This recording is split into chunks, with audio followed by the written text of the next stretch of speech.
साथीहरू आज चाहिँ म ठुलो हारी लिएर बसेको छु। किन भन्दै हुन्छ भने आज चाहिँ हाम्रो घरमा आउनुभएको छ 7-8 जना पाहुना र पाहुनाहरूलाई चाहिँ अब यसो मिठो चस्का खुवाइदिउँ नि त भनेर अब के खुवाउनु भन्दाखेरि चटपटे चाहिँ अलिक धेरै अब हेल्दी हुन्छ नि त, अलिक अब त्यस्तै खालको खोज्नुहुन्छ पाहुनाले पनि।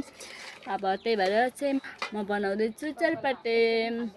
अब सानो आरीमा त पुग्दैन होइन, अर्थकमा किन बनाइन भन्नुहुन्छ होला, फेरि आरीमा बनाएँ भनेर घिन मान्नुहुन्छ होला। आरीमा बनाउँदाखेरि चाहिँ के हुन्छ भने मजाले घोलिन्छ, त्यही भएर चाहिँ मैले बनाउँदैछु आरीमा।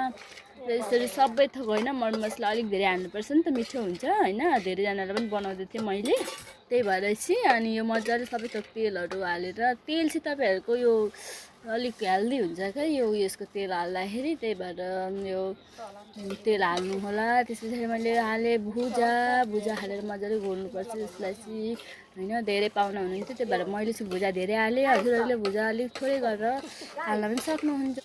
अनि मजाले घोल्दैछु साथीहरू। हजुरहरूको पनि पाहुना आएको छ भने, पाहुना आउनुभएको छ भने हजुरहरू पाहुनालाई मेन्सन गर्नुहोस् र भन्नुहोस् म जस्तै हेल्दी टिप्सको लागि खान चाहनुहुन्छ भने।